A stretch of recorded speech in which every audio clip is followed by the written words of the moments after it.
नमस्कार, ज्योतिष यात्रा में आप सभी का बहुत बहुत स्वागत है। हमारे साथ हैं पी प्रकाश जी, जो कि एस्ट्रोलॉजर हैं, वास्तु एक्सपर्ट हैं, पामिस्ट हैं, श्री सुदर्शन सेवा ट्रस्ट के संस्थापक हैं। इनका स्वागत है आपका प्रकाश जी। नमस्कार। नमस्कार प्रकाश जी। हम इंसान सबके पास बहुत सारी बुद्धि है और हम सब अपने अपने आप को बहुत अक्लमंद समझते हैं। हमें लगता है कि ईश्वर ने जो हमें बुद्धि दी है सबसे ज़्यादा हमें दी है और सामने वाले को शायद थोड़ी सी कम दी है। लेकिन हमें मालूम है कि हम बहुत अल्प विवेकी हैं, अपने दिमाग का बहुत कम प्रयोग करते हैं। लेकिन एक चीज़ तो हम सभी मानते हैं और जानते हैं कि आपको जो ईश्वर ने ज्ञान दिया है उसका आप सही इस्तेमाल करते हैं, क्योंकि आप लोगों के दुख दर्द को दूर करते हैं। हमारे जीवन में जो परेशानियां हैं वो क्यों आती हैं, हम आपसे हमेशा पूछते रहते हैं। हम कुंडली के बारे में भी जानना चाहते हैं कि कुंडली में जो दोष होते हैं वो क्यों होते हैं, क्योंकि अक्सर कहा जाता है जब भगवान ने बनाए हैं तो वो अपनी किसी भी चीज़ में त्रुटि नहीं छोड़ते हैं। तो कुंडली में त्रुटि क्यों? देखिए युक्ता जी, जहाँ तक कुंडली के में खराब ग्रहों का प्रश्न है, ये सब हमारे पूर्व जन्मों के फल हैं जी। ये हम कुंडली को देखते ही 5वें घर से 8वें और कई दफ़ा 9वें घर से भी इसको हम विवेचना करते हैं। लेकिन जहाँ तक प्रश्न है कि अब कई बार देखा गया कि कुंडली लगातार हमेशा एक सीक्वेंस में खराब चलती है, तो ये तो पूर्व जन्मों के एक फल हैं। या हम जितनी बुद्धि हम लोगों की सोच सकते हैं। एक शायर का एक शेर मुझे याद आ गया कि कोई बन गया, कोई मिट गया, कोई खुश है, कोई उदास है, ये तेरी खुशी है मेरे खुदा, जिसे चाह जैसा बना दिया। ये उसने जैसा जिसको बनाया है उसमें तो हम चेंज नहीं कर सकते। लेकिन इसको थोड़ा सा त्रुटियों को, ग्रहों को शांत करने का तरीका जो हमारे पूर्वजों ने निकाला है, जो ऋषि मुनि ने निकाला है, उसका इस्तेमाल करके कुछ खुशहाली आ सकती है।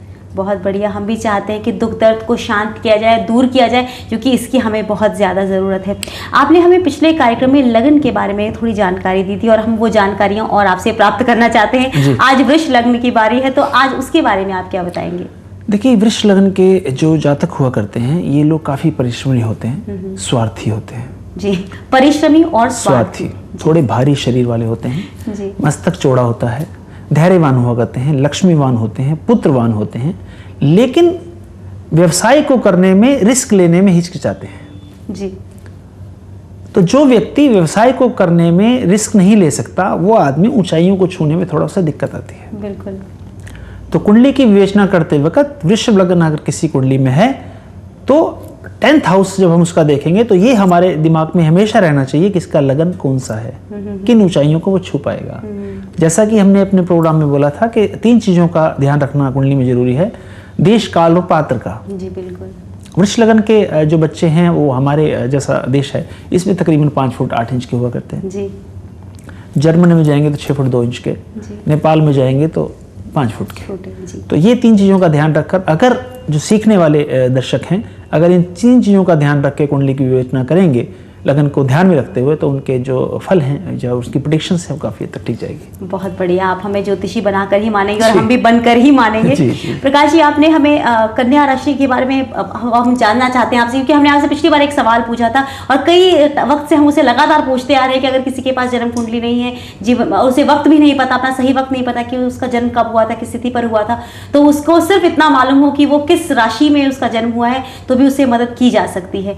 तो कन्या राशि की बारी है, इसलिए आप हमें बताएं कि कन्या राशि के जो जातक हैं उनका क्या भला हो सकता है, उनके जीवन में जो परेशानी, जो ऑफिस में उनकी परेशानी होती है, कार्यस्थल में, बिजनेस में, उन परेशानियों से कैसे बाहर आ सकते हैं? देखिए युक्ता जी, कन्या राशि का जहाँ तक प्रश्न है, वो अपने कार्यस्थल का जो बाहर का मेन गेट है, चाहे वो शटर है, दरवाजा है या बोर्ड है, जो भी है, अगर उसमें लाल रंग का, रेड ब्लड कलर का इस्तेमाल ज़्यादा करते हैं तो परेशानियाँ कुछ कम आती हैं।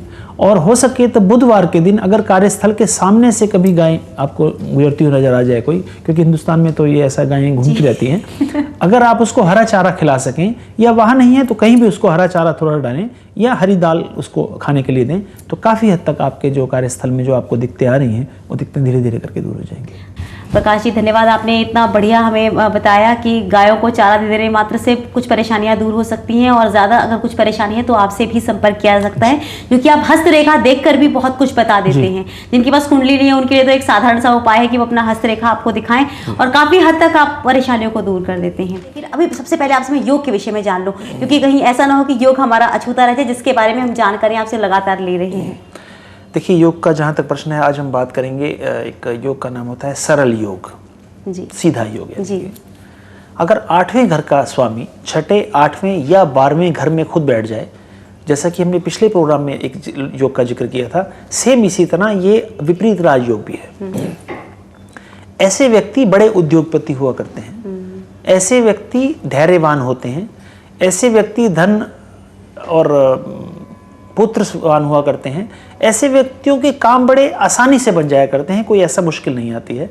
और ऐसा मान के करते हैं कि ऐसे व्यक्ति कई दफ़ा देखा गया कि काफ़ी विख्यात भी हो जाया करते हैं। जी, बहुत बढ़िया, आपने अच्छा सा योग हमें बता दिया, मन प्रसन्न सा हो गया है। अब हम आपसे एक बात और जानना चाहते हैं, वास्तु से संबंधित ये सवाल है कि अगर जैसे जो भी लोग बहुत वेल टू डू होते हैं, जिनके पास पैसे की कमी नहीं है, वो तो वास्तु एक्सपर्ट को बुलवाएंगे, अपना घर दिखवा लेंगे कि वास्तु दोष है कि नहीं, लेकिन हर व्यक्ति जो है वो ऐसा काम नहीं करवा सकता है। अगर किसी को लगता है कि उसके पास इतने पैसे नहीं है वास्तु विजिट करवाने के और उसके घर में वास्तु दोष है, तो उसे किन खास बातों का ख्याल रखना चाहिए कि उसके जो दोष हैं उस पर कम से कम प्रभाव डालें? देखिए युक्ता जी, एक साधारण सा उपाय बताता हूँ आपको कि अगर किसी के घर में वास्तु प्रॉब्लम है और वास्तुशास्त्री से नहीं कंसल्ट कर पा रहा, तो अगर वो रोज अपने जो घर में पोछा लगता है उसमें अगर वो थोड़ा सा नमक मिला ले और उससे पोछा लगाया करे, तो वास्तु दोष धीरे धीरे करके जो है उसकी वाइब्रेशन जो है ठीक होने लग जाती है घर की और वास्तु दोष मिनिमाइज हो जाया करते हैं। मतलब सिर्फ नमक का पोछा लगा देने मात्र से परेशानी दूर हो जाती है? ये तो नमक की शक्ति, चमत्कारिक शक्ति माननी पड़ेगी, क्योंकि आपने एक बार हमें ये भी बताया था कि अगर टॉयलेट में रख दिया जाए नमक तो उससे भी जो है नेगेटिव वाइब्रेशन खत्म हो जाती है। नमक जो है वो नेगेटिव वाइब्रेशन को अडॉप्ट करता है, तो इसलिए थोड़ा सा घर में वाइब्रेशन जो ठीक हो जाया करती है, पॉजिटिव होती है, तो जिससे वास्तु दोष मिनिमाइज हो जाता है। तो आप उसी नमक की बात करें जो हम लोग खाने में डालते हैं, या फिर वो जो देखिए सीधा नमक डालें या दूसरा नमक डालें, इससे कोई फर्क नहीं पड़ने वाला। नमक बस नमक होना चाहिए। जी, बहुत बढ़िया। अच्छा, एक जानकारी और चाहते हैं, अक्सर लोग जो है अपने ऑफिस जाते हैं तो कुछ लोग तो बहुत खुशी खुशी ऑफिस जाना पसंद करते हैं, कुछ लोग जो है ऑफिस के नाम पर ही परेशान हो जाते हैं कि फिर उसी ऑफिस में जाना है। तो हमें लगता है कहीं ना कहीं वास्तु का दोष जरूर होता होगा उस ऑफिस में कि उसमें आने वाले एम्प्लॉयज हमेशा उदास और मतलब ना खुश होकर ऑफिस आते हैं, उन्हें ऑफिस आना जरूरी है इसलिए आते हैं। तो क्या चीज़ वो ध्यान में रखें ताकि ये जो स्थिति है उससे वो उबर सके? देखिए योगिता जी, ये जैसे नेगेटिव एनर्जी उन ऑफिसों में ज़्यादा हुआ करती है जहाँ कर्मचारी जाने में हिचकिचाते हैं, कहीं ना कहीं इसका संबंध जो है वो लाइट से है जी। उनके ऑफिस में या तो लाइट कम होगी या बैठने का स्थान उनका कहीं ना कहीं फॉल्ट है उसमें, या गलत दिशा की तरफ मुंह करके बैठ रहे हैं, खिड़कियों का अभाव है, एक बंद बिल्कुल रूम है जहाँ सीलन है या हवा नहीं और धूप नहीं आ पाती। तो जब भी वास्तु के हिसाब से या आप अपने ऑफिस का निर्माण या फैक्ट्री का निर्माण करने जा रहे हैं, उसमें हवा और रोशनी का जो इंतजाम है वो कोशिश करें कि हर कैबिन तक किसी न किसी तरह रूप में पहुंच जाए। और दूसरा, जब भी आप अपने कैबिन में बैठें तो अपना फेस जो है वो ईस्ट या नॉर्थ में करके बैठेंगे, तो कुछ ना कुछ आपको उससे रिलीफ अवश्य मिल जाएगा। अच्छा, हर व्यक्ति ईस्ट या नॉर्थ की तरफ फेस करे, ऐसा नहीं है कि सबके लिए अपने अपने डायरेक्शन से नियत होती है? ईस्ट और नॉर्थ का फेसिंग अगर करके बैठते हैं तो आपको काफ़ी हद तक अपने कार्य में सुविधाएं मिलेंगी और जो प्रॉब्लम ऑफिस में एक्चुअल में आती है उससे भी आपको थोड़ा राहत मिलेगी, जिससे ऑफिस जाने में आपका दिल ऐसा नहीं करेगा कि आप ऑफिस में आ जाएं। बहुत सही बात कही आपने, क्योंकि जिस स्थान पर जाकर के आप अपने घर के लिए धन कमा कर लाते हैं उस स्थान में ही अगर जाने का मन ना करे तो ये बहुत गलत बात होती है। वहाँ पे जाकर के हाफ हार्टेडली काम करना और भी गलत बात हमें लगती है। अब हम आपसे बच्चों के विषय में कुछ जानना चाहते हैं। बच्चे भी जो है कुछ ज़िद्दी से होते हैं, शरारती ज़्यादा होते हैं, या फिर कुछ मुँह फट किस्म के होते हैं। जो बच्चे आपने नोटिस किया होगा, छोटे बच्चे कुछ ऐसे होते हैं उनको संभाल पाना बहुत मुश्किल हो जाता है, उन्हें कुछ कहिए तो वो हमेशा ना नुकुर में उनका जवाब होता है। तो ऐसे बच्चों को सुधारने के लिए क्या खास बात का ध्यान रखना चाहिए? देखिए युक्ता जी, जहाँ तक बच्चों का प्रश्न है, या जिद्दी हैं या बड़ा ज़्यादा बोलने वाले हैं, ये जन्म कुंडली का दूसरा घर निर्धारित करता है। जी। और बुध का इसमें काफ़ी बड़ा रोल है। अगर कुंडली में बुध थोड़ा सा खराब है तो बुध संबंधित वस्तुओं का दान उसके हाथ से कराएं। और एक आसान सा उपाय समझाता हूँ कि थर्सडे वाले दिन ऐसे बच्चों को एक कॉपर का कड़ा अगर पहना दिया जाए सीधे हाथ में तो कुछ आपको सुविधा मिल जाएंगी। बहुत बढ़िया। प्रकाश जी, आप कौन सा टिप देने वाले हैं आज? देखिए योगिता जी, एक साधारण सा टिप बताता हूँ कि अगर कोई भी व्यक्ति अपने खाने में से 3 टुकड़े निकाल के कुत्ते को और गाय को और कौओं को डाल दिया करे तो ऐसे व्यक्तियों को दैविक शक्तियाँ जो हैं उसके कार्य में मदद करती हैं और उनके कार्य कभी रुका नहीं करते और धीरे धीरे करके घर में सुख समृद्धि आ जाया करती है। बहुत बढ़िया बात आपने कही। दान की बात तो आप हमेशा करते रहते हैं, दान के महत्व पे भी आप हमेशा प्रकाश डालते रहते हैं। आपके इस बढ़िया से टिप, इस बढ़िया सी जानकारी के लिए आपका बहुत बहुत धन्यवाद। नमस्कार।